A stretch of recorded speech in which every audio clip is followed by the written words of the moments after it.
ചരിത്രത്തിൽ ചില നിമിഷങ്ങളുണ്ട്, യാതൊരു മുഖംമൂടികളും ഇല്ലാതെ ഒരു കാലഘട്ടത്തെ അനാവരണം ചെയ്യുന്ന ചില നിമിഷങ്ങൾ. അതുപോലെ ഒരു നിമിഷമാണ് ഇപ്പോൾ വെനസ്വേലയിൽ സംഭവിച്ചുകൊണ്ടിരിക്കുന്ന കാര്യങ്ങൾ സൂചിപ്പിക്കുന്നത്. കാരണം ഒരു ദിവസം ഒരു പരമാധികാര രാഷ്ട്രത്തിൽ അധിനിവേശം നടത്തി അതിൻ്റെ രാഷ്ട്രത്തലവനെയും ഭാര്യയും തട്ടിക്കൊണ്ടുപോയി. അതിനൊക്കെ ശേഷം ലോകശക്തി എന്ന് അവകാശപ്പെടുന്ന അമേരിക്ക എന്ന് പറയുന്ന രാഷ്ട്രത്തിൻ്റെ തലവൻ ലോകത്തോട് പറയുന്നത് ഈ പ്രവൃത്തികൾ എണ്ണയുമായി ബന്ധപ്പെട്ടാണെന്നുള്ള സത്യം തുറന്നു പറയുന്ന ഒരവസ്ഥ. അത് ലോകത്തിൽ ജനാധിപത്യം അല്ലെങ്കിൽ മനുഷ്യാവകാശം ഇങ്ങനെയുള്ള കാര്യങ്ങൾക്ക് ഒക്കെ യഥാർത്ഥത്തിൽ അധികാരത്തിൻ്റെയും കയ്യൂക്കിൻ്റെയും വ്യാകരണത്തിലൂടെയാണ് ഇതെല്ലാം സംസാരിക്കുന്നതെന്ന് നമ്മളെ ബോധ്യപ്പെടുത്തുന്ന ഒരു നിമിഷം കൂടിയാണിത്. ഈ അവസരത്തിൽ വെനസ്വേലയിൽ നിന്ന് നടന്നുകൊണ്ടിരിക്കുന്ന അധിനിവേശവും അത് ലോകരാഷ്ട്രീയത്തിൽ എന്ത് തരം ഫലമാണ് ഉണ്ടാക്കാൻ പോകുന്നതും എന്നതിനെക്കുറിച്ചാണ് നമ്മളിന്ന് സംസാരിക്കുന്നത്. ജിജീഷ് പറഞ്ഞതിൽ നമ്മുടെ ഭയപ്പെടുത്തേണ്ടത് ഇത്തരം ചരിത്രത്തിൽ തന്നെ ഏറ്റവും അധമമായ ഒരു കൃത്യത്തിന് കിട്ടുന്ന ഒരു പിന്തുണയുണ്ട്. പിന്നെ ലോകത്തിൻ്റെ ഒരു ഭീകരമായൊരു നിശബ്ദതയുണ്ട്. നമ്മൾ ഈ വെനസ്വേലയെക്കുറിച്ച് കാണുമ്പോൾ വെനസ്വേല എന്ന് പറയുന്നത് ഒരു സാധാരണ രാഷ്ട്രമല്ല. അതൊരുപക്ഷെ ലോകത്തിൽ നിന്ന് ഏറ്റവും അതിസമ്പന്നമായിരിക്കേണ്ട ഒരു രാജ്യം. അതായത് 300 ബില്യൺ ബാരലാണ് അതിൻ്റെ എണ്ണ എന്ന് പറയുന്നത്. അതുകൂടാതെ അവിടെ ലോകത്തിലെ തന്നെ ഏറ്റവും വലിയ ധാതു നിക്ഷേപങ്ങളുണ്ട്. കോൾട്ടാർ ഖനികളുണ്ട്, സ്വർണ്ണ ഖനികൾ, 2 ഖനികളുണ്ട്. ഏറ്റവും വളരെ പ്രശസ്തമായ 2 ഖനികളുണ്ട്. ഇതുകൂടാതെയാണ് പ്രകൃതി വാതകങ്ങളെന്ന് പറയുന്നത്. ഇതിൽ പലതും ശരിക്കും പറഞ്ഞാൽ എക്സ്പ്ലോർ ചെയ്യാൻ പോലും കഴിഞ്ഞിട്ടില്ല, അതായത് എത്തിയിട്ട് പോലുമില്ല. അതുപോലുള്ള വേറെയും സ്വർണ്ണഖനികൾ ഖനനം ചെയ്യാത്തതൊക്കെ ആയിട്ട് കിടക്കുന്ന ഒരുപക്ഷെ ലോകത്തിലെ ഏറ്റവും വലിയ പ്രകൃതി വിഭവങ്ങളുടെ ഒരു കേന്ദ്രം. അത് തന്നെയാണ് ഈ പറയുന്ന യമനിൻ്റെയും ഒരു പ്രശ്നം എന്ന് പറയുന്നത്. അപ്പോൾ ഇതിൽ എണ്ണ മാത്രം എടുത്താൽ പോലും ഈ പറയുന്ന സ്പെയിനും നെതർലാൻഡും ഇറ്റലിയും അടങ്ങുന്ന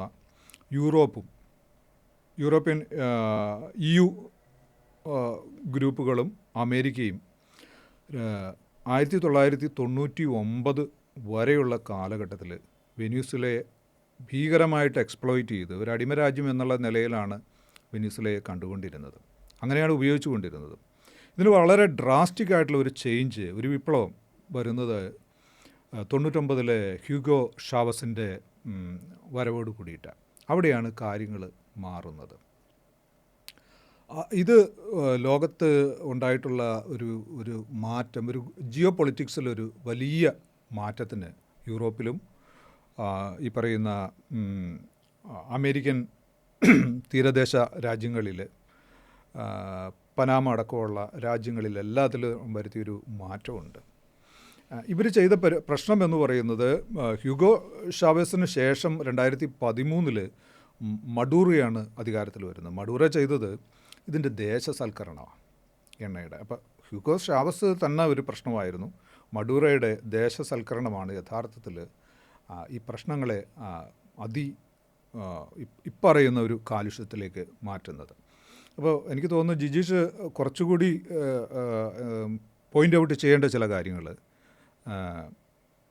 എണ്ണയ്ക്ക് വേണ്ടി ഇന്ന് ലോകത്ത് നടക്കുന്ന യുദ്ധം, ഇന്ധനങ്ങൾക്ക് വേണ്ടി നടക്കുന്ന ഒരു യുദ്ധം എന്ന് പറയുന്നതിന് ലോകത്ത് കിട്ടുന്ന ഒരു അപ്ലോസ് ഉണ്ട്. ഇപ്പോൾ ഈ പറയുന്ന ഇറാഖിനെ ആക്രമിക്കുന്നത്, ലിബിയയെ ആക്രമിക്കുന്നത്, സിറിയയെ ആക്രമിക്കുന്നത് അടക്കമുള്ള ഒട്ടേറെ രാജ്യങ്ങൾ, ഇതൊരു ഇസ്ലാമും നാഗരികതയും ഈ പറയുന്ന 6-ാം നൂറ്റാണ്ടും എന്നുള്ള ഒരു പരിവേഷമുണ്ട്. പിന്നെ ഇസ്ലാമും ക്രിസ്തുമതവും എന്നുള്ള ഒരു പരിവേഷമുണ്ട്. പക്ഷേ ഇതിൻ്റെ എല്ലാത്തിൻ്റെ യാഥാർത്ഥ്യം എന്ന് പറയുന്നത് എണ്ണയ്ക്ക് വേണ്ടിയുള്ള ഒരു പകൽ കൊള്ള, എണ്ണയ്ക്ക് വേണ്ടിയുള്ള അതിഭീകരമായ ഭീകരാക്രമണങ്ങൾ എന്നുള്ള തന്നെയാണ് എൻ്റെ ഒരു കാഴ്ചപ്പാട്. ഇവിടെ ഈ നാഗരികതകൾ തമ്മിലുള്ള സംഘർഷം എന്ന രീതിയിൽ പലപ്പോഴും ഇതിനെ ചിത്രീകരിക്കപ്പെട്ടിട്ടുണ്ട്. ഇപ്പോൾ ക്ലാഷ് ഓഫ് സിവിലൈസേഷൻസിലൊക്കെ പറയുന്നത് പോലെയുള്ള. ഇപ്പോൾ വെനസ്വേലയിലേക്ക് എത്തുമ്പോൾ നമ്മൾ മനസ്സിലാക്കുന്നത് ഒരു ക്രിസ്ത്യൻ ഭൂരിപക്ഷ രാജ്യമാണ്, എസ്പെഷ്യലി കാത്തലിക്സും.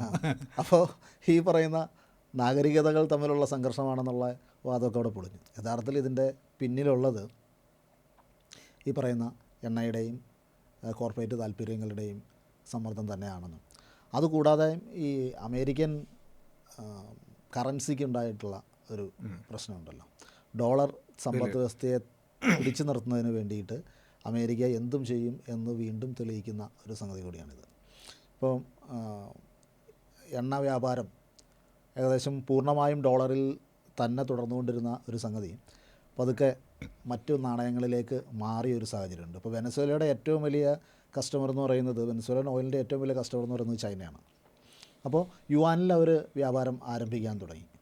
അങ്ങനെ ഓരോ മേഖല, ഇപ്പോൾ ഗദ്ദാഫി സ്വന്തമായിട്ട് ഒരു നാണയം ആ മേഖലയ്ക്ക് വേണമെന്ന് ആവശ്യപ്പെട്ടതിനെ തുടർന്നാണ് ഗദ്ദാഫി ഇല്ലായ്മ ചെയ്യുന്നത്. അയാളൊരു ബാങ്കും തുടങ്ങി. അതെ. അതുപോലെ തന്നെ ഇപ്പോൾ പശ്ചിമേഷ്യയിൽ പോയി കഴിഞ്ഞിട്ടുണ്ടെങ്കിൽ പശ്ചിമേഷ്യയിലും ഈ ഡോളറിൽ പെട്രോ ഡോളർ സമ്പദ് വ്യവസ്ഥയാണ് ആ ഒരു സംഗതി നിലനിർത്തുന്നത്. മാത്രമല്ല അമേരിക്കൻ സമ്പദ്ഘടനയെ നിലനിർത്തുന്നത് അങ്ങനെയാണ്. ഈ വ്യാപാര മേഖലകളിലെല്ലാം ഡോളർ തന്നെ വേണം എന്നൊരു സാഹചര്യം വരുമ്പോൾ അവർക്ക് അമേരിക്കയ്ക്ക് ആവശ്യത്തിന് ഡോളർ പ്രിൻ്റ് ചെയ്യാം എന്നൊരു സാഹചര്യം ലോകത്ത് എപ്പോഴും നിലനിൽക്കുന്നുണ്ട്. ആ ഒരു സൗകര്യം ഇല്ലാതായാൽ ഈ ലോക പോലീസ് എന്ന നിലയിലുള്ള അമേരിക്കയുടെ ഈ ഒരു അപ്രമാദിത്വം അവസാനിക്കും എന്നൊരു തിരിച്ചറിവ്, ഇത് ഇന്നും ഇന്നലെയും തുടങ്ങിയൊരു പരിപാടിയല്ല. ഈ ലാറ്റിൻ അമേരിക്കൻ മേഖലയെ സംബന്ധിച്ചും പശ്ചിമേഷ്യയെ സംബന്ധിച്ചും എടുക്കേണ്ട സമീപനങ്ങളെക്കുറിച്ചുള്ള CIA ഡോക്യുമെൻ്റ് ഉണ്ട്. അത് അന്ന് വായിച്ച പലരും ഇത്ര പ്രത്യക്ഷമായൊരു രീതിയിലുള്ള ഇടപെടലുകൾ ഈ കാലഘട്ടത്തിൽ, ഈ നൂറ്റാണ്ടിൽ നടത്താൻ ഒരു രാജ്യം തയ്യാറാകുമോ എന്ന് അത്ഭുതപ്പെട്ടിട്ടുണ്ട്. പക്ഷേ അതായിരുന്നു അവരുടെ പദ്ധതി, അത് നടപ്പിലാക്കാൻ തന്നെയാണ് അവരുടെ ഉദ്ദേശവും എന്ന് ബോധ്യപ്പെടുത്തുന്ന ഒരു സംഗതിയാണ് വെനസ്വേലയിൽ ഇപ്പോൾ നടക്കുന്ന ഇടപെടൽ എന്ന് പറയുന്നത്. ഇവരുടെ ഈ പേപ്പർ പ്ലാനുകൾ, സീക്രട്ട് പ്ലാനുകളെല്ലാം അങ്ങനെ ഒരു പേപ്പറിനപ്പുറത്തേക്ക് പ്രായോഗികമാകുമോ എന്നുള്ളത് ഒരു മാസം മുമ്പ് നമുക്ക് വെനസ്വേലയെ ആക്രമിക്കുമെന്നത് സങ്കല്പിക്കാൻ പോലും പറ്റില്ലായിരുന്നു. പക്ഷേ അത് സംഭവിച്ചു എന്നുള്ളതാണ്. ഇത് എനിക്ക് തോന്നുന്നു ഇതിൽ വരുന്ന വേറെ കുറേ കാര്യങ്ങളുണ്ട്. നമ്മൾ സംസാരിക്കേണ്ട കുറേ കാര്യങ്ങളുണ്ട്. സാമ്പത്തികമാകട്ടെ, അവിടുത്തെ ജനതയുടെ, ഇപ്പോൾ ഗാസയിലുള്ള കാര്യം എന്താണെന്നുള്ളത്, എന്താണ് അവിടെ സംഭവിക്കുന്നത്, എന്തിനാണ് ഗാസ പിടിച്ചടക്കുന്നത് എന്നുള്ളതിന് വളരെ കൃത്യമായൊരു പ്രോജക്റ്റ് അവർക്കുണ്ട്. ഇസ്രായേലും ഒരു ഉപകരണം മാത്രമാണ്. അമേരിക്കൻ കറൻസി തന്നെ വളരെ കൃത്യമായിട്ട്, ഇപ്പോൾ ജിജീഷ് നേരത്തെ പറഞ്ഞ ഒരു കറൻസിയുടെ ഒരു നിലനിൽപ്പും ഗാസയുടെ സമ്പൂർണ്ണമായ ആധിപത്യവും അവർ ആവശ്യപ്പെടുന്നുണ്ട്. അതിനുവേണ്ടി അവിടെ നടത്തിയ കൂട്ടക്കൊലകൾ, വംശഹത്യകൾ, ഇതൊക്കെ അതിഭീകരമാണ്. ഈ ഗാസയ്ക്ക് പക്ഷേ ഒരു അന്താരാഷ്ട്ര കമ്മ്യൂണിറ്റിയല്ല, ഒരു മുസ്ലിം വിഭാഗത്തിൽ നിന്ന് അതിന് ചെറുതാണെങ്കിൽ പോലും അല്ലാത്തൊരു പിന്തുണ കിട്ടുകയും ലോകത്തിന് മുമ്പിൽ ആ ശബ്ദം ഉയരുകയും ചെയ്തു. പക്ഷേ ഇവിടെ വെനസ്വേലയിൽ സംഭവിച്ചത് എന്താണെന്ന് വെച്ചിട്ടുണ്ടെങ്കിൽ, ഗാസയുടെ സമാന്തരമായ ഒരുപാട് പ്രശ്നങ്ങൾ, കൂട്ടക്കൊലകൾ, അതായത് കൂട്ടക്കൊലകളുടെ കാലമാണ് ശരിക്കും പറഞ്ഞാൽ ഈ 99 മുതൽ അവിടെ വരുന്നതെന്ന് പറയുന്ന, അത് കൂട്ടമരണങ്ങളുടെ കാലം. ഉപരോധം കൊണ്ട് നരകമാക്കപ്പെട്ട ഒരു നാടായിരുന്നു വെനസ്വേല എന്ന് പറയുന്നത്. ഇപ്പോൾ ഒരുപാട് ആഘോഷിക്കുന്നുണ്ട്. ഇപ്പോൾ മഡൂറോ എന്ന് പറയുന്ന ഏകാധിപതിയെ തകർത്തു എന്ന് പറഞ്ഞുകൊണ്ട് ലോകത്ത് ആഘോഷങ്ങൾ സംഘടിപ്പിക്കുന്നുണ്ട്. ഇപ്പോൾ ഇറാഖിൽ സദ്ദാം ഹുസൈനെ പ്രതിമനെ വീഴ്ത്തി അതിൻ്റെ ആഘോഷങ്ങൾ സംഘടിപ്പിക്കുന്നു, അതിൻ്റെ വീഡിയോകൾ ലോകത്ത് ഷെയർ ചെയ്യുന്നു. ഇതൊക്കെ കഴിഞ്ഞ് എത്രയോ വർഷങ്ങൾക്ക് ശേഷമാണ് ഇതെല്ലാം ഒരു പ്രൊപ്പഗണ്ടയായിരുന്നുവെന്നും പ്ലാൻ ചെയ്ത് പണം മുടക്കി നടത്തിയ നാടകങ്ങളായിരുന്നു അതെന്നും ഒക്കെ അതിൽ പങ്കെടുത്ത ആളുകൾ തന്നെ ലോകത്തോട് പറയുന്നത്. ഇതിൻ്റെ തന്നെ ഒരു ആവർത്തനം ഇപ്പോൾ വെനസ്വേലയിലും നടന്നുകൊണ്ടിരിക്കുക. അവിടെ നടത്തിയ ക്രൂരത എന്ന് പറയുന്നത്, അവിടെയുള്ള 5.5 ബില്യൺ സമ്പത്ത് ലോകത്ത് ഇവരുടെ വെനസ്വേലയുടേത് അമേരിക്ക കണ്ടുകെട്ടി. ഇതിന് പറഞ്ഞ ഒരു ന്യായം, ഇപ്പോൾ മറ്റേ ജീസ് നേരത്തെ പറഞ്ഞ ഒരു സാധനത്തിൽ നമ്മൾ ചർച്ച ചെയ്യേണ്ട ഒരു കാര്യമാണിത്. ഇപ്പോൾ രാസായുധം എന്നുള്ള പേര് പറഞ്ഞാണ് ഇറാഖിനെ ആക്രമിക്കുന്നത്. ഇവർക്കെതിരെ ഉപയോഗിച്ചിരിക്കുന്നത് ഡ്രഗ് മാഫിയ എന്നുള്ളതാണ്. ലോകത്തിലെ മയക്കുമരുന്നുകൾ കച്ചവടം ചെയ്യുന്നു എന്നുള്ള ആരോപണം വെച്ചാണ് വെനസ്വേലയെ ഇവർ ആക്രമിക്കുന്നത്. മുമ്പാണെങ്കിലും ഈ പറയുന്ന 99 മുതൽ ഇന്ന് വരെയുള്ള ഈ നീണ്ട കാലം ആക്രമിക്കുന്നതിന് അവർ പറഞ്ഞ ഒരേ ന്യായമെന്ന് പറയുന്നത് വെനസ്വേല ഡ്രഗ് മാഫിയാണെന്നുള്ളതാണ്. അതിൻ്റെ ഇപ്പുറത്തേക്ക് വന്നിട്ടുണ്ടെങ്കിൽ 2018 നമ്മളൊന്ന് കാണേണ്ടതുണ്ട്. 4 ലക്ഷം പേരാണ് ആ ഒരു ചെറിയ ഒരു കാലഘട്ടം കൊണ്ട് അവിടെ ഈ പറയുന്ന വിവിധ ആക്രമണങ്ങളുടെ ഭാഗമായിട്ടും അതോടൊപ്പം തന്നെ ഈ പറയുന്ന ഉപരോധങ്ങളുടെ ഭാഗമായിട്ടും മരണപ്പെടുന്നു എന്നുള്ളത്. എനിക്ക് നമ്മളെയൊക്കെ ഭയപ്പെടുത്തേണ്ട ഒരു കാര്യം എന്ന് പറയുന്നത്, ഒരു രാജ്യം, അല്ലെങ്കിൽ ഇതൊരു രാജ്യമല്ല, ഇതൊരു താല്പര്യമാണ്. ഒരു സയനിസ്റ്റ് ഭീകരത എന്നൊക്കെ വിളിക്കാവുന്ന 3-4 രാജ്യങ്ങൾ ചേർന്നിട്ടുള്ള ഒരു ഭീകര സംഘം നേരത്തെ ഇനി അടുത്ത ലക്ഷ്യം ഉറപ്പിച്ച് പറഞ്ഞിരിക്കുന്നത് പനാമയാണ്. പനാമയെ ആക്രമിക്കുന്നുള്ളത് തുറന്ന് പറഞ്ഞിരിക്കുക. ഇത് എങ്ങോട്ടാണ് പോകുന്നത്? ലോകത്തിൻ്റെ ഈ നിശബ്ദത നമ്മളെ എങ്ങോട്ടാണ് നയിക്കുന്നത്? ഇതൊക്കെ നമ്മൾ ചർച്ച ചെയ്യേണ്ടതുണ്ട് എന്നാണ് എനിക്ക് തോന്നുന്നത്. 2 കാര്യങ്ങളാണ്. ഒന്ന്, ലോകത്തിൻ്റെ നിശബ്ദത. അതിനു മുമ്പ് തന്നെ ഈ അമേരിക്കയുടെ ഒരു ജിയോ പൊളിറ്റിക്കൽ താല്പര്യങ്ങളെന്ന് വിശദീകരിക്കേണ്ടതുണ്ടെന്ന് എനിക്ക് തോന്നുന്നു. കാരണം തീർച്ചയായും ഇപ്പം പേർഷ്യൻ ഗൾഫിൽ നടത്തുന്ന ഇടപെടലുകൾ, അവിടെ എണ്ണയ്ക്ക് വേണ്ടി ഈ പശ്ചിമേഷ്യയെ അമിതമായി ആശ്രയിക്കുന്ന ഒരു സ്ഥിതിവിശേഷം, ലോകത്തെ ഏറ്റവും വലിയ ഒരു എണ്ണ ശേഖരമുള്ള രാജ്യം ലാറ്റിൻ അമേരിക്കയിലുണ്ടായിരുന്നിട്ടും അമേരിക്കയുടെ ഏറ്റവും വലിയ കൂടുതൽ ആശ്രയിക്കുന്നത് ഈ മേഖലയിൽ നിന്നാണ്. അപ്പോൾ ഇറാനുമായിട്ടുള്ള അടുത്തിടയ്ക്ക് നടന്ന യുദ്ധത്തിൻ്റെ സമയത്ത് തന്നെ ഒരു കാര്യം അവർക്ക് ബോധ്യപ്പെട്ടിട്ടുണ്ടാവും. ഈ എണ്ണ വ്യാപാരത്തിൻ്റെ കുത്തക ഈ മേഖലയ്ക്കുള്ളിടത്തോളം കാലം ഒരു പരിധിയിൽ കൂടുതലുള്ള ഇടപെടലുകൾ നടത്തുമ്പോൾ അതിനുണ്ടാകുന്ന പ്രത്യാഘാതങ്ങളെ മാനേജ് ചെയ്യൽ എളുപ്പമല്ല എന്ന് വിചാരിച്ചിട്ടുണ്ടാകും. അപ്പോൾ അതുകൊണ്ട് അതിനൊരു ആൾട്ടർനേറ്റീവ് വേണം. ലോകത്തിലെ ഏറ്റവും വലിയ എണ്ണശേഖരം ലാറ്റിൻ അമേരിക്കയിൽ തന്നെ ഉള്ള ഒരു സാഹചര്യത്തിൽ ഇനി നമുക്ക് വീണ്ടും പശ്ചിമേഷ്യയിലേക്ക് നോക്കേണ്ട ഒരു കാര്യമല്ല. ഉടനെ തന്നെ ഇറാനെ ആക്രമിക്കാനുള്ള പദ്ധതി നിലവിലുണ്ട്. Very good. അപ്പോൾ ആ ഒരു സാഹചര്യത്തിൽ ആവശ്യമായ എണ്ണ സോഴ്സ് ചെയ്യാനായിട്ട് വെനസ്വേലയിൽ അധികാരം ഉറപ്പിക്കേണ്ടതിൻ്റെ ഒരു ആവശ്യകത രാഷ്ട്രീയമായി അമേരിക്കയ്ക്കുണ്ട്. അതോടൊപ്പം തന്നെയാണ് ഈ കോർപ്പറേറ്റ് താല്പര്യവും കടന്നു വരുന്നത്. പിന്നെ ഇതൊക്കെ ചെയ്താലും ഒന്നും സംഭവിക്കാൻ പോകുന്നില്ല, ആരും ഒന്നും ചോദിക്കാനോ മിണ്ടാനോ പോകുന്നില്ല എന്നുള്ള ഒരു ബോധ്യവും അമേരിക്കയ്ക്ക് ഉണ്ട്. കാരണം ഇപ്പോൾ യുക്രൈനിൽ ഒരുപാട് പ്രകോപനങ്ങൾക്ക് ശേഷമാണ് റഷ്യയുടെ ഒരു ആക്രമണം അവിടെ ഉണ്ടാകുന്നത്. തീർച്ചയായിട്ടും അതെ. ഈ നാറ്റോ സഖ്യത്തിൻ്റെ ഒരു അഡ്വാൻസ് അവരുടെ നിലനിൽപ്പിനെ, റഷ്യയുടെ ഒരു നിലനിൽപ്പിനെ തന്നെ ബാധിക്കുമെന്നൊരു ഘട്ടം അവിടെ ഉണ്ടായിരുന്നു.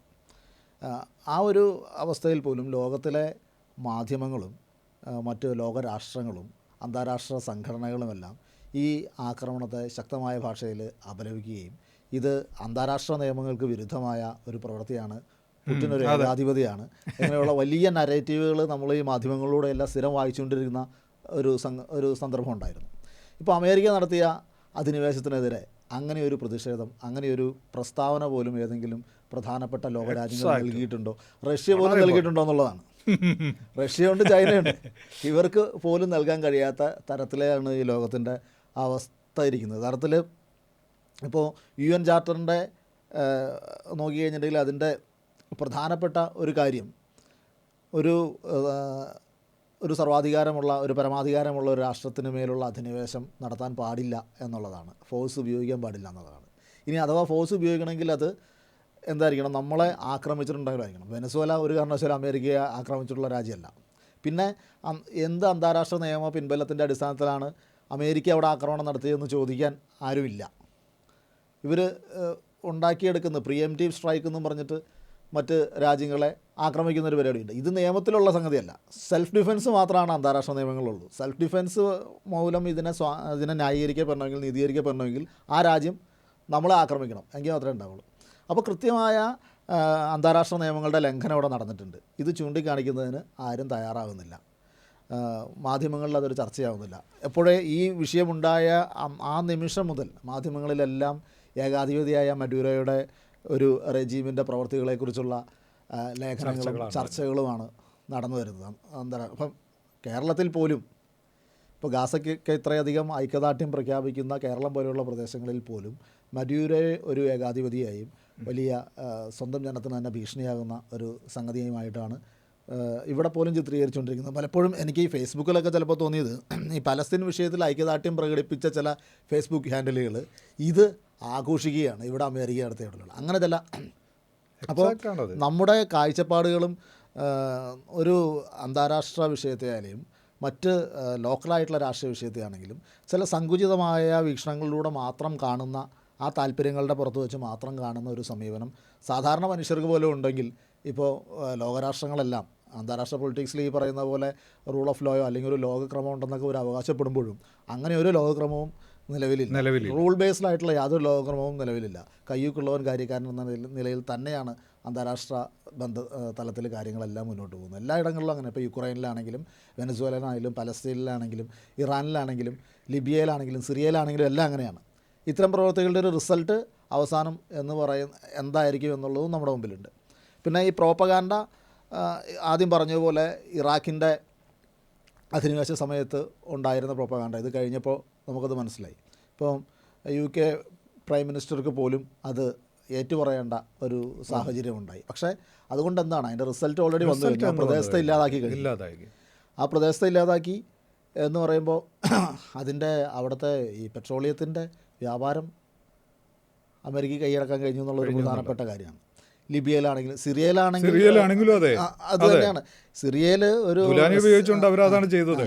ഒരു സെക്യുലർ ക്രെഡൻഷ്യൽസ് ഉണ്ടായിരുന്ന ഒരു ഭരണകൂടത്തെ ഇല്ലാതാക്കിയതിന് ശേഷം അമേരിക്ക തലയ്ക്ക് വിലയിട്ടിരുന്ന ഒരു അൽഖ്വയ്ദ നേതാവിനെ ISIS നേതാവ് പഴയ സ്ഥാപക നേതാവ് ISIS സ്ഥാപക നേതാവ് അൽഖ്വയ്ദയുടെ ഇവിടുത്തെ അൽഖ്വയ്ദയുടെ അവിടുത്തെ യൂണിറ്റിന്റെ നേതാവ് പിന്നീട് ISIS ഉണ്ടായിരുന്നപ്പോൾ അതിന്റെ നേതാവായ ആളെ അമേരിക്ക തലയ്ക്ക് വിലയിട്ടിരുന്ന ഒരാളെ അവിടെ പ്രതിഷ്ഠിക്കുകയും അയാളുടെ പേര് മാറ്റുകയും ചെയ്തു. പേര് മാറ്റിയതിന് ശേഷം ഈ അധികാരത്തിലേറി 2-3 ദിവസം കഴിഞ്ഞപ്പോൾ ഈ അമേരിക്കയുടെ നോട്ടീസിൽ നിന്ന് ഇവരെ ഒഴിവാക്കി. ഇയാളുടെ പേര് ഡ്രോപ്പ് ചെയ്തു. എന്നിട്ട് ഒരുമിച്ച് പത്രസമ്മേളനം നടത്തി.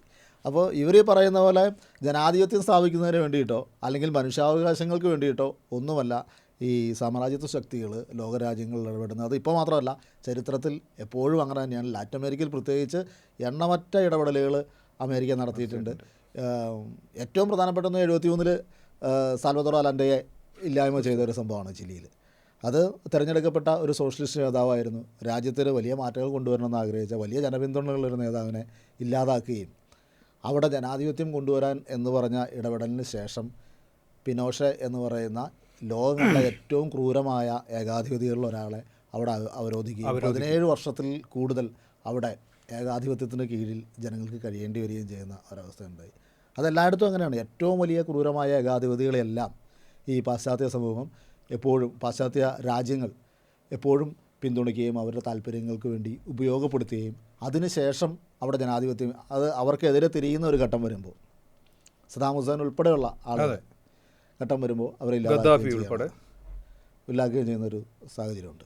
അപ്പോൾ റഷ്യയുടെ ഒരു കാര്യം പറഞ്ഞത്, ഉക്രൈനെതിരെ റഷ്യ നിവൃത്തിയില്ലാത്ത, അതല്ലെങ്കിൽ ഒരുപക്ഷെ ഇന്നത്തെ വെനസ്വേലയുടെ ഒരു അവസ്ഥ തന്നെ ഈ പറയുന്ന റഷ്യക്ക് വരുന്ന ഒരു സാഹചര്യത്തിലേക്കാണ്, ആക്രമിക്കപ്പെടുന്ന ഒരു രീതിയിലായിരുന്നു വന്നത്. ഇപ്പോൾ റഷ്യയെ വീഴ്ത്തുക എന്നുള്ളത് ഇവരുടെ ഒരു ലക്ഷ്യമായിരുന്നു. അപ്പോൾ അതിനിപ്പോൾ നിലവിൽ സാധിച്ചിട്ടില്ലെങ്കിൽ പോലും ഈ റഷ്യയുടെ എണ്ണ വിപണന മേഖലയെ തകർക്കാൻ ഒരു ബദൽ എന്ന് പറയുന്നത് വെനസ്വേലയാണ്. അപ്പോൾ വെനസ്വേലയിൽ നിന്ന് എണ്ണ യഥേഷ്ടം ലഭ്യമാക്കാൻ സാധിച്ചിട്ടുണ്ടെങ്കിൽ റഷ്യയുടെ എണ്ണ കച്ചവടം ഏറെക്കുറെ പരിപൂർണമായിട്ട് നിർത്താൻ പറ്റും. യൂറോപ്യൻ അടക്കമുണ്ട്. അപ്പോൾ ഇന്ത്യ വഴിയിട്ടൊക്കെ ആയിട്ട് റഷ്യയിൽ നിന്ന് എണ്ണ വാങ്ങുന്ന ഒരു പരിപാടിയുണ്ട്. ഇതൊക്കെ അവരുടെ ഒരു ലക്ഷ്യങ്ങളാണ്. ഇത് തന്നെയാണ് ഇപ്പോൾ നമ്മൾ പറയുമ്പോൾ വെനസ്വേലയെ നമ്മൾ പിന്തുണച്ചു എന്ന് വിചാരിക്കട്ടെ. ഇപ്പോൾ ജിജി നേരെ പറഞ്ഞ് അവിടെ ഇറാനെ നമ്മൾ പിന്തുണയ്ക്കാൻ മടിക്കുക, ഭയപ്പെടുക, അല്ലെങ്കിൽ ഇറാൻ വേറെ അവിടെ അതൊരു ഭീകര രാജ്യമായിട്ട് മാറ്റുകയാണ്. ഈ ഇസ്ലാമിസ്റ്റുകളാണെന്ന് പറയുന്ന അതേ ആളുകൾ തന്നെ ഇവിടെയുണ്ട്.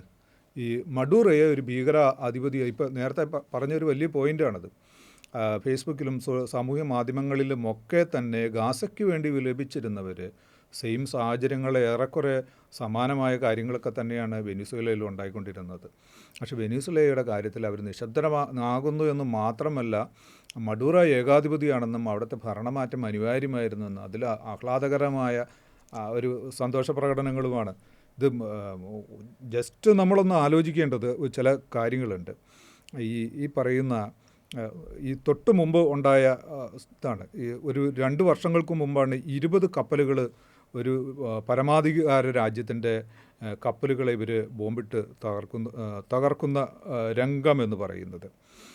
അതുകൂടാതെ ഈ കടുത്ത ഉപരോധങ്ങൾ വെനസ്വേലയെ എങ്ങനെ ബാധിച്ചു എന്നുള്ളത്, നമ്മൾ ഗാസയിലെ പട്ടിണി മരണങ്ങളെക്കുറിച്ച് പറയുമ്പോൾ പോലും ഈ സമാനമായ ദുരന്തങ്ങൾ അത്ര ഇല്ലെങ്കിൽ പോലും വെനസ്വേലയിലുണ്ട്.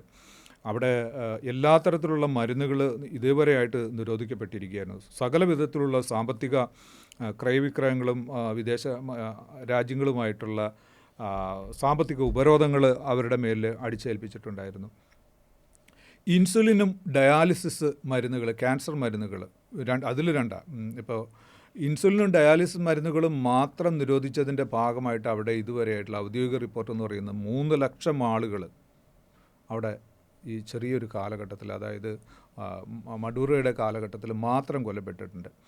7 മില്യൺ അഭയാർത്ഥികൾ വെനസ്വേലയിൽ ഉണ്ടായിട്ടുണ്ട്. നമ്മൾ ചർച്ച ചെയ്തിട്ടില്ല ഇതൊരു എക്കണോമിക് ജെനുസൈഡാണിത്, കൂട്ടക്കൊലയാണിത്, ജെനുസൈഡാണ് അവിടെ ഇതുവരെ ഉണ്ടായിരിക്കുന്നത്.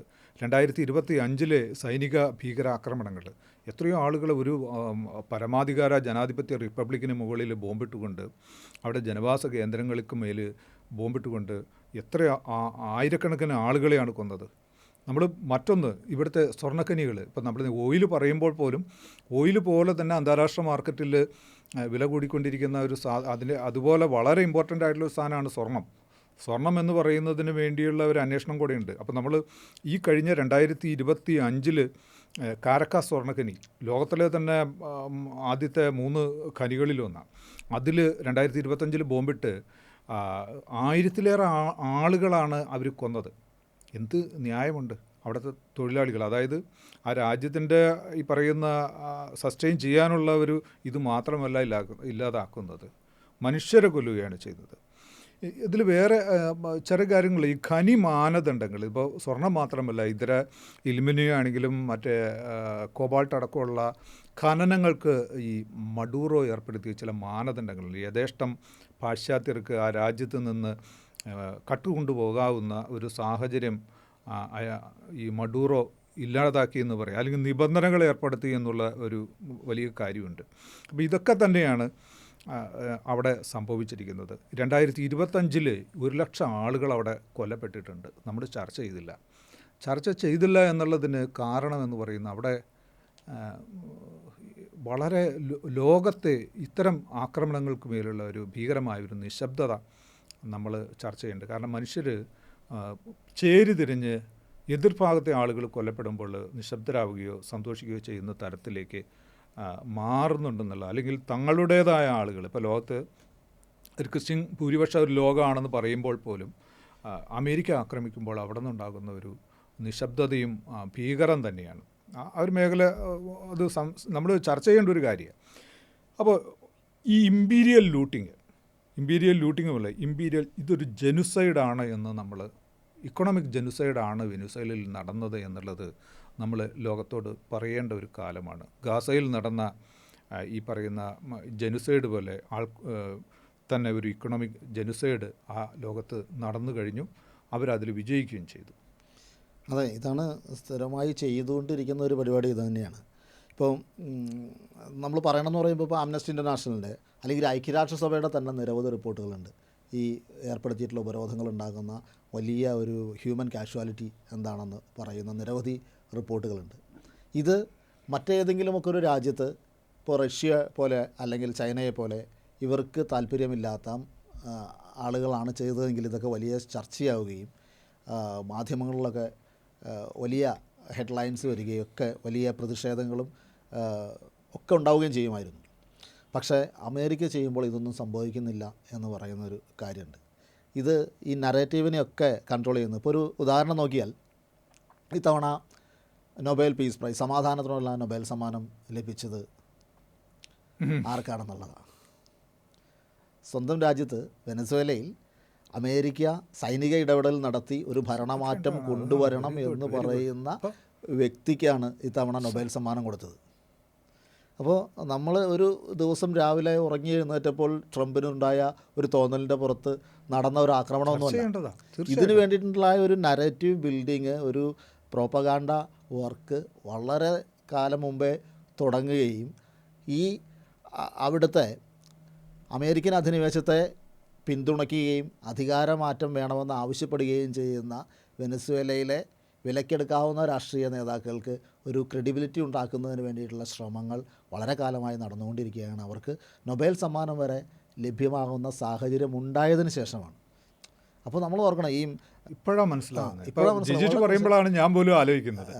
അങ്ങനെ അങ്ങനെ ഒരു പ്രൊപ്പഗാൻഡ മിഷനറി വളരെ കൃത്യമായിട്ട് വർക്ക് ചെയ്യുകയും അതിനെ ലോകം നിസ്സംഗതയോടെ കാണുകയും ചെയ്യുന്ന ഒരു ഇതുണ്ട്. ഈ നിസ്സംഗത ഒരു വലിയ അപകടകരമായ കാര്യമാണ്. ഇത് നമ്മൾ ഈ ഭീകരത അല്ലെങ്കിൽ ഫാഷിസം, ഏകാധിപത്യം എന്നൊക്കെ പറയുമ്പോൾ ഒരു ഭീകര സത്വമായിട്ടാണ് നമ്മുടെ മനസ്സിലേക്കുന്നത്. പക്ഷേ പലപ്പോഴും വളരെ പുഞ്ചിരിച്ചുകൊണ്ട് മനുഷ്യരോട് സംസാരിക്കുന്ന ആളുകളിലൂടെ, ബ്യൂറോക്രസിയിലൂടെയൊക്കെയാണ് ഇത് എക്സിക്യൂട്ട് ചെയ്യുന്നത്. ഇപ്പം ഒരു ജർമ്മൻ ചിന്തയായിട്ടുള്ളൊരു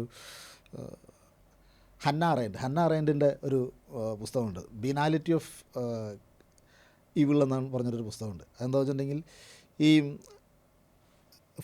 മറ്റേ നാസി അതിക്രമങ്ങൾക്ക് ശേഷം, രണ്ടാം ലോക മഹായുദ്ധത്തിന് ശേഷം ഈ നാസിസ്റ്റുകളെ വിചാരണ ചെയ്യുന്ന ഒരു സംഭവമാണ്. അവിടെ ഐക്മാൻ എന്ന് പറയുന്ന ഒരു നാസി ഓഫീസറുടെ വിചാരണ ന്യൂയോർക്കറിന് വേണ്ടി പുള്ളിക്കാരി റിപ്പോർട്ട് ചെയ്തതിൻ്റെ അടിസ്ഥാനത്തിൽ എഴുതിയ ഒരു പുസ്തകമാണ്. അതിൽ പുള്ളിക്കാരി പറയുന്നത്, പുള്ളിക്കാരിയെ അത്ഭുതപ്പെടുത്തിയത് അല്ല, പുള്ളിക്കാരിയുടെ പേടിപ്പെടുത്തിയ ഒരു സംഗതി എന്ന് പറയുന്നത് ഈ മനുഷ്യരുടെയൊക്കെ ഒരു സാധാരണത്വമാണ്. ഈ മനുഷ്യരുടെ ഒരു സാധാരണത്വമാണ് പുള്ളിക്കാരിയെ പേടിപ്പെടുത്തിയത്. ഇയാൾ ഒരു മോൺസ്റ്ററായിട്ട്, വലിയൊരു പിശാചായിട്ട് നമ്മുടെ മുമ്പിൽ നിൽക്കുന്ന, അല്ലെങ്കിൽ ആൻറ്റിസെമിറ്റിസം തലയ്ക്ക് പിടിച്ച്, ജൂതവിരോധം തലയ്ക്ക് പിടിച്ച് വലിയൊരു ഭീകരനായിട്ട് നമ്മുടെ മുമ്പിൽ വന്ന് നിൽക്കുന്ന ഒരു മനുഷ്യനായിട്ടൊന്നുമല്ല, സാധാരണ ഒരു ബ്യൂറോക്രാറ്റായിട്ടാണ് ഇയാൾ നമ്മുടെ മുന്നിൽ വന്ന് നിൽക്കുന്നത്. അങ്ങനെ ഇത്ര വലിയ ക്രൂരത അതിസാധാരണമായ രീതിയിൽ നടത്താൻ കഴിയുമെന്നുള്ളൊരു തിരിച്ചറിവ് വലിയൊരു കാര്യമാണ്. അതാണ് ഇപ്പോൾ, അതുകൊണ്ടാണ് ഇത്ര വലിയൊരു അധിനിവേശം നടത്തിയതിന് ശേഷം ലോകത്തിന് മുമ്പിൽ വന്ന് നിന്ന് ചിരിച്ചുകൊണ്ട് ഇത് മയക്കുമരുന്നിനുള്ള പോരാട്ടമാണ്, പിന്നെ ഉറപ്പായിട്ടും അവിടുത്തെ എണ്ണ ഞങ്ങൾ കൊണ്ടുവരും, നമുക്ക് അവിടുത്തെ രാജ്യം നമ്മുടെ കീഴിലായിരിക്കും, അവിടുത്തെ ലാൻഡും എണ്ണയും നമുക്ക് ആവശ്യമാണ് എന്നൊരു ഭരണാധികാരിക്ക് ചിരിച്ചുകൊണ്ട് പറയാൻ കഴിയുന്നതാണ്. നമ്മൾ എപ്പോഴും ഏകാധിപത്യത്തെക്കുറിച്ച് പറയുമ്പോൾ ഇപ്പോൾ സ്റ്റാലിൻ്റെ ഏകാധിപത്യം ഭീകരനായൊരു സ്വത്തുമായിട്ട് അവിടെ ചിത്രീകരിക്കപ്പെട്ട് കഴിഞ്ഞു, അല്ലെങ്കിൽ പോൾ പോട്ടിൻ്റെ ഭീകരത നമ്മൾ എപ്പോഴും സങ്കല്പിക്കുന്നത് ഇതുപോലെയുള്ളൊരു ഭീകര സ്വത്വങ്ങളായിട്ടുള്ള പിശാചമായ രൂപഭാവങ്ങളുള്ള മനുഷ്യരിൽ നിന്നാണ്. പക്ഷേ ലോകത്തെ ഏറ്റവും വലിയ ഭീകരതകൾ നടക്കുന്നതും, ഏറ്റവും വലിയ അടിച്ചമർത്തലുകൾ നടക്കുന്നതും, ഏറ്റവും നിയമവിരുദ്ധമായ അധിനിവേശങ്ങൾ നടത്തുന്നതും എല്ലാം ഈ ചിരിച്ചുകൊണ്ട് നിൽക്കുന്ന, വെളുക്ക ചിരിക്കുന്ന മനുഷ്യരിൽ നിന്നാണ് എന്നുള്ളൊരു ഭീതിതമായ യാഥാർത്ഥ്യമുണ്ട്. അതിൽ നമുക്ക് ഈ ഇന്ത്യ കൂടി പരാമർശ വിഷയമാക്കേണ്ടതുണ്ട്. കാരണം ഇതേപോലെ ഒരു കൊളോണിയൽ ആധിപത്യത്തിൻ്റെ കാലത്ത് നിന്ന്, അല്ലെങ്കിൽ അതിഭീകരമായ 3.5 ലക്ഷം ആളുകൾ 5 വർഷം കൊണ്ട് കൊല്ലപ്പെട്ട 1857 മുതൽ തുടർന്ന് വന്ന ഒരു ഭീകരമായ ചെറുത്തുനിൽപ്പിൻ്റെയും കൂട്ടക്കൊലപാതകങ്ങളുടെ, ജനുസൈഡിൻ്റെയൊക്കെ ഫലമായിട്ടാണ് ഇന്ത്യൻ സ്വാതന്ത്ര്യം എന്ന് പറയുന്നത്. അങ്ങനെ ഒരു രാജ്യത്ത് നിന്ന് ഇത്തരത്തിലുള്ള ജനുസൈഡുകൾക്ക് ലഭിക്കുന്ന ഒരു പിന്തുണ, എസ്പെഷ്യലി നമ്മുടെ റൈറ്റ് വിങ്ങുകൾ, ഹിന്ദുത്വ റൈറ്റ് വിങ്ങുകളുടെ ഭാഗത്തു നിന്ന് മഡൂറോയെ ഈ പറയുന്ന പോലെ ഒരു രാഷ്ട്രത്തിൽ നിന്ന് പിടിച്ചുകൊണ്ടുപോയപ്പോൾ കിട്ടിയ വലിയ ആഹ്ലാദവും സ്വീകരണവുമുണ്ട്. അതോടൊപ്പം തന്നെ ഈ പറയുന്ന ക്രിസ്ത്യൻ വിഭാഗങ്ങളുടെ ഇടയ്ക്ക് നിന്ന് കിട്ടിയ ഒരു വലിയ സ്വീകാര്യത, ഈ മഡൂറോയെ ഇല്ലായ്മ ചെയ്തതുവഴി ജനാധിപത്യം എന്നുള്ള ഒരു ഭയങ്കരമായ ചില സാധനങ്ങൾ ഒരു ക്രിസ്തീയ ലോകത്തു നിന്ന് ഇന്ത്യയിൽ ഉണ്ടാകുന്നുണ്ട്, എല്ലായിടത്തു നിന്നും ഉണ്ടാകുന്നു. അതുപോലെ തന്നെയാണ് ഈ പറയുന്ന മുസ്ലിം ലോകത്ത് നിന്നൊരു കമ്മ്യൂണിസ്റ്റുകാരൻ അല്ലെങ്കിൽ ഇടതുപക്ഷ ആൾ എന്നുള്ള ഒരു നറേഷൻ ഉണ്ടാക്കിക്കൊണ്ട് മഡൂറോ അവിടുത്തെ ജനങ്ങളുടെ ഒരു ശത്രുവായിരുന്നു, അവിടെ ജനാധിപത്യം ഉണ്ടാക്കി, അത് അമേരിക്ക ആയാലും ജനാധിപത്യമാണല്ലോ ഉണ്ടാക്കിയത് എന്ന് പറഞ്ഞ് ആഹ്ലാദിക്കുന്ന, അല്ലെങ്കിൽ അതിൽ സന്തോഷം പങ്കിടുന്ന ഈ പറയുന്ന മുസ്ലിം വാദികൾ, ഇസ്ലാമിക വാദികളും നമുക്ക് ഇന്ത്യയിൽ കാണാൻ കഴിയുന്നുണ്ട്. വളരെ സജീവമായിട്ട് തന്നെ ഇത്തരത്തിലുള്ള ജനാധിപത്യ ചിന്തകരെന്ന് നമ്മൾ തെറ്റിദ്ധരിക്കുന്ന സ്വതന്ത്ര ചിന്തകരും ലിബറൽ ചിന്തകരൊക്കെ വരുന്നുണ്ട്. ഇനി ഇതെല്ലാം ഒന്ന് മാറ്റിവെച്ചാൽ പോലും നമ്മുടെ രാജ്യത്ത് വെനിസ്വേലയുടെ തകർച്ച എങ്ങനെയൊക്കെ ബാധിക്കുന്നു എന്നുള്ളത് കൂടി നോക്കണം. നമുക്ക് ഇന്ത്യയുടെ പെട്രോളിയം ഇറക്കുമതിയിൽ വളരെ സിഗ്നിഫിക്കൻ്റ് ആയിട്ടുള്ള ഒരു പങ്ക് വഹിച്ചിരുന്ന രാജ്യം ഈ വെനിസ്വേലയിൽ നിന്നായിരുന്നു ഈ പറയുന്ന ഇറക്കുമതിയുടെ ഒരു തെറ്റില്ലാത്തൊരു പങ്കുണ്ട്. 2, നമ്മുടെ ടെക്സ്റ്റൈൽ ഇൻഡസ്ട്രിയുടെ നിലനിൽപ്പിന് നിർണായകമായ ഒരു ഘടകം, ഏറ്റവും കൂടുതൽ എക്സ്പോർട്ടിങ് ഈ പറയുന്ന വെനിസ്വേലയുമായിട്ട് ഉണ്ടായിരുന്ന കയറ്റുമതി അളവെന്ന് പറയുന്നത് 20%. അപ്പോൾ അങ്ങനെ സാമ്പത്തികമായ പലതല, അതുപോലെ തന്നെ പച്ചക്കറി പല മേഖലകളിലും ഇന്ത്യയുമായിട്ട് വളരെയധികം ബന്ധമുണ്ടായിരുന്ന, ഇന്ത്യയുടെ സാമ്പത്തിക സ്ഥിരതയിൽ, നമ്മുടെ കച്ചവടങ്ങളിൽ ഒക്കെ, നമ്മുടെ ഈ പറയുന്ന സാധാരണ മനുഷ്യരുടെ നമ്മുടെ ഫാമിംഗ് അടക്കമുള്ള പല മേഖലകളിൽ, മരുന്ന് കയറ്റുമതികൾ ഉൾപ്പെടെയുള്ള പല കാര്യങ്ങളിലും രാജ്യത്തിൻ്റെ എക്കണോമിക്ക് വലിയ ഗുണകരമായിരുന്ന ഒരു സാമൂഹ്യ ബന്ധം ഇല്ലാതായപ്പോൾ നമ്മുടെ GDP അല്ലെങ്കിൽ നമ്മുടെ നിലവാരം താഴുന്ന രീതിയിലേക്ക് ഇന്ത്യയുടെ ഭാവിക്ക് പോലും അപകടകരമാകുന്ന വളരെ സിഗ്നിഫിക്കൻ്റ് ആയിട്ടുള്ള ചില മെസ്സേജുകൾ വരുന്ന ഇടങ്ങളിൽ ഇന്ത്യയിലുണ്ടാകുന്ന ഈ ആഹ്ലാദങ്ങളെ കൂടി നമ്മൾ കണ്ടുവരണം. നേരത്തെ പറഞ്ഞ പോലെ ഫാസിസം എന്ന് പറയുന്നത് നമ്മൾ വളരെയധികം ആഹ്ലാദത്തോടു കൂടിയിട്ട് പടക്കങ്ങളും വർണ്ണ തോരണങ്ങളും ഒരുക്കി നമ്മൾ സ്വീകരിക്കുന്ന ഒന്നായി ഈ രാജ്യത്ത് മാറുന്നു എന്നുള്ളത് നമ്മൾ തിരിച്ചറിയേണ്ട. ലോകത്തെവിടെയും അത് സംഭവിച്ചുകൊണ്ടിരിക്കുകയാണ്. ഈ രാജ്യത്തും ഇത്തരം ഭീകരതയെ നമ്മൾ വരവേൽക്കുകയാണ്. അത് ചെറിയ രീതിയിലുള്ള ആഘോഷങ്ങളിലൂടെയും ഉല്ലാസങ്ങളിലൂടെയും വാദ്യ ഘോഷയാത്രകളിലൂടെയുമാണ് നമ്മൾ ഫാസിസത്തെ എതിരേൽക്കുന്നത് എന്നുള്ളത് കൂടി നമ്മളിവിടെ കാണേണ്ടതുണ്ട് എന്നാണ് എനിക്ക് തോന്നുന്നത്. ഈ പറയുന്ന പ്രതിഷേധങ്ങളും അസ്വസ്ഥതകളും എല്ലാം വളരെ സെലക്റ്റീവ് ആവുന്നു എന്നുള്ളതാണ്. അതിന് നമുക്കൊരു മാനദണ്ഡമൊന്നുമില്ല. അപ്പോൾ നമുക്ക് അന്താരാഷ്ട്ര നിയമങ്ങളെക്കുറിച്ച് അത് വർക്ക് ചെയ്യുന്നില്ല എന്നൊക്കെ പറയുമെങ്കിലും, എന്തൊക്കെ പരിമിതികളുണ്ടെന്ന് പറഞ്ഞാലും അങ്ങനൊരു നിയമമുണ്ടല്ലോ. നമുക്ക് ഏത് പ്രവൃത്തിയെയും അളക്കാൻ കഴിയുന്ന ഒരു തോത് ഉണ്ടാവുന്നതല്ലേ, ഒരു മിനിമം ഒരു മെഷർമെൻറ്റ് ഉണ്ടാവുന്നതല്ലേ. ഇപ്പോൾ വെനസ്വേലയിലാണെങ്കിലും അല്ലെങ്കിൽ ഇറാനിലാണെങ്കിലും മറ്റേത് രാജ്യത്താണെങ്കിലും അവിടെ ഏകാധിപതികളായിരിക്കാം, അല്ലെന്ന് ഞാൻ പറയുന്നില്ല. ആണോ അല്ലയോ എന്നുള്ളതല്ല വിഷയം. ഒരു പരമാധികാര രാഷ്ട്രത്തിന് മേൽ യാതൊരു പ്രകോപനവുമില്ലാതെ അന്താരാഷ്ട്ര നിയമങ്ങൾ, അതാണല്ലോ നമുക്ക് ഉള്ള ഒരു അളവ് പോലിപ്പോൾ, ഈ നിയമങ്ങൾ ലംഘിച്ചുകൊണ്ട് മറ്റൊരു രാജ്യം പ്രവർത്തിച്ചു എന്നുള്ളതാണ്. നമുക്കതിനെ കോമണായിട്ട് അങ്ങനെ ഒരു മാനദണ്ഡത്തിൽ വിലയിരുത്താൻ കഴിയുമെന്ന് എനിക്ക് തോന്നുന്നു.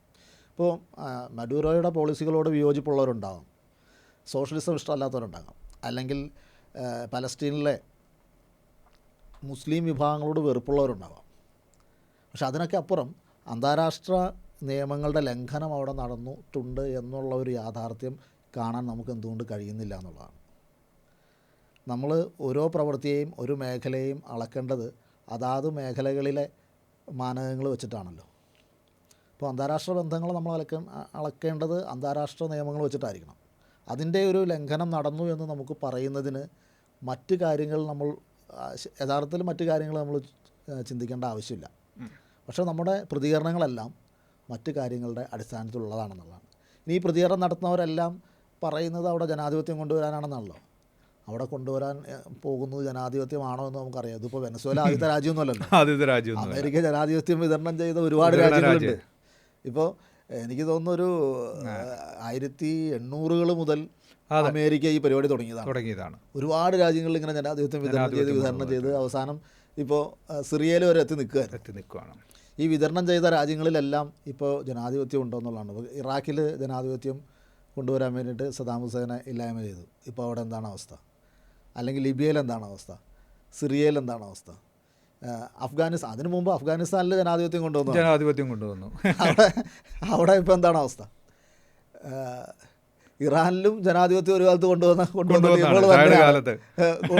ടീമുകൾ തന്നെയാണ് ഇപ്പോൾ ഭീകരരാഷ്ട്രം എന്നൊക്കെ പറയുന്നുണ്ടെങ്കിൽ. അപ്പോൾ ഇവരുടെ ലക്ഷ്യം ജനാധിപത്യമല്ല എന്ന് ഇവർക്ക് മനസ്സിലാകാത്തത് കൊണ്ടാണോ? ഈ പ്രതികരിക്കുന്ന ആളുകൾക്ക് മനസ്സിലാകാത്തത് അത് മനസ്സിലാകാത്തത് കൊണ്ടല്ല എന്നാണ് ഞാൻ വിചാരിക്കുന്നത്. ഈ പ്രതികരണങ്ങളെല്ലാം പറഞ്ഞ സ്വത്വപരമായ വംശീയമായ ചില ധാരണകളുടെയും വിദ്വേഷങ്ങളുടെയും ഈ വെറുപ്പിൻ്റെ രാഷ്ട്രീയം എന്ന് പറയുന്നത് ഏതെങ്കിലും ഒരു പ്രത്യേക രാഷ്ട്രീയ പാർട്ടിയുടെ മാത്രം കുത്തിയൊന്നുമല്ലല്ലോ. പലതരത്തിലുള്ള വെറുപ്പുകളും മുൻവിധികളും ഉള്ളിൽ കയറിയിരിപ്പുണ്ട്. ഇതെല്ലാം നമ്മുടെ നിലപാടുകളെ സ്വാധീനിക്കും എന്നുള്ളതാണ്. അപ്പോൾ ഇത്തരം വെറുപ്പുകൾ അത് മജോറിറ്റേറിയൻ വെറുപ്പുകളാണെങ്കിലും ന്യൂനപക്ഷ വെറുപ്പുകളാണെങ്കിലും ഈ വെറുപ്പുകളെല്ലാം മനുഷ്യൻ്റെ ഒരു പ്രധാനപ്പെട്ട രാഷ്ട്രീയമായിട്ട് മാറുന്ന ഒരു കാലഘട്ടം കൂടിയാണ് എന്നുള്ളൊരു ദൗർഭാഗ്യമായ ഒരു അവസ്ഥ നമ്മുടെ സമൂഹത്തിലുണ്ട്. അതിനെ തിരുത്താൻ നമുക്ക് കഴിയുമോ എന്നുള്ളൊരു ചോദ്യമുണ്ട്. ഇനി അത് സമൂഹത്തിൻ്റെ അവസ്ഥ. ഇന്ത്യ എന്ന് പറയുന്ന ഒരു ഗവൺമെൻറ് ഉണ്ടല്ലോ, ഈ ഗവൺമെൻറ്റിൻ്റെ പ്രതികരണം എന്താണ് ഈ കാര്യത്തിൽ വന്നിട്ടുള്ളതെന്ന് നമ്മൾ ഈ നിശബ്ദത. ഇപ്പോൾ ഒരു സൗഹൃദ പുലർത്തിയിരുന്ന രാഷ്ട്രം എന്നതിലുൾപ്പെടെ ഇപ്പോൾ ബ്രിക്സിൽ അംഗത്വം എടുക്കാൻ ഇരുന്ന ഒരു രാജ്യമാണ്. അതെ.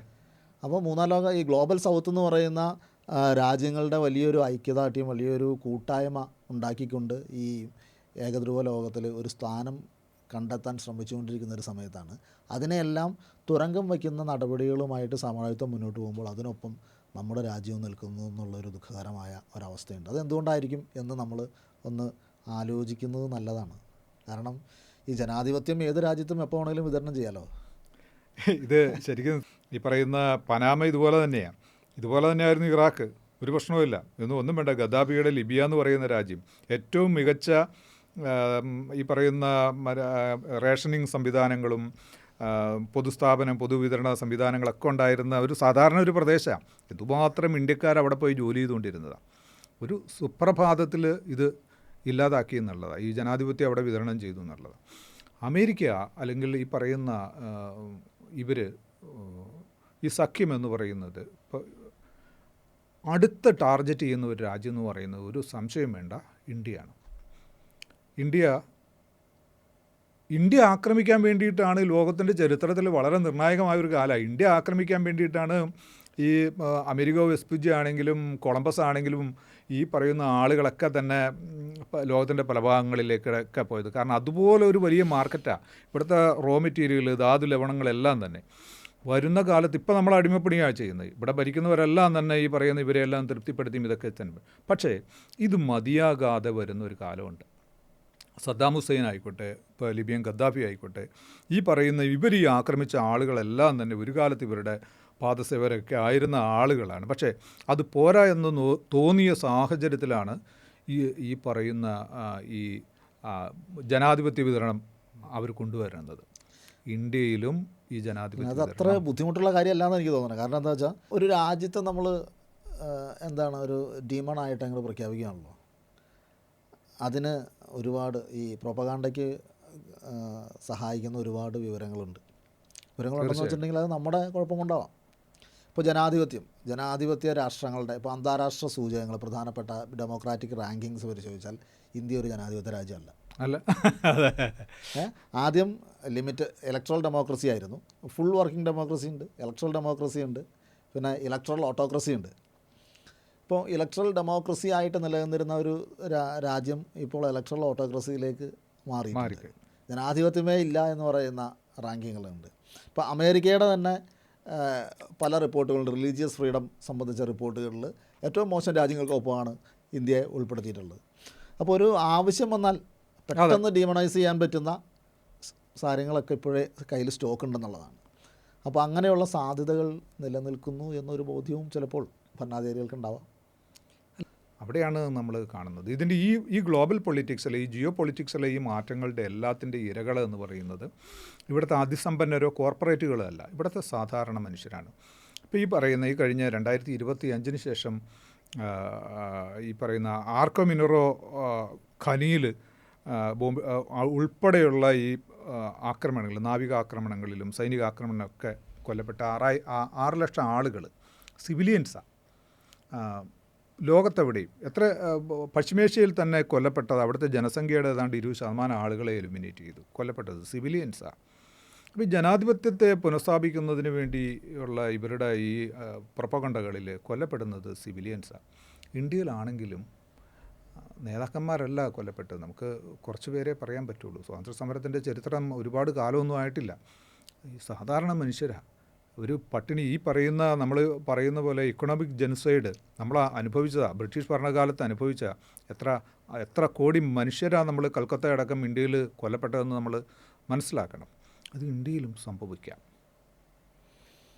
തീർച്ചയായിട്ടും ഇന്ത്യയിലൊന്നും മാത്രമല്ല, ലോകത്ത് എവിടെയും ഇവർക്ക് താല്പര്യമില്ലാത്ത എല്ലായിടത്തും ഇത് സംഭവിക്കാമെന്നുള്ളതാണ്.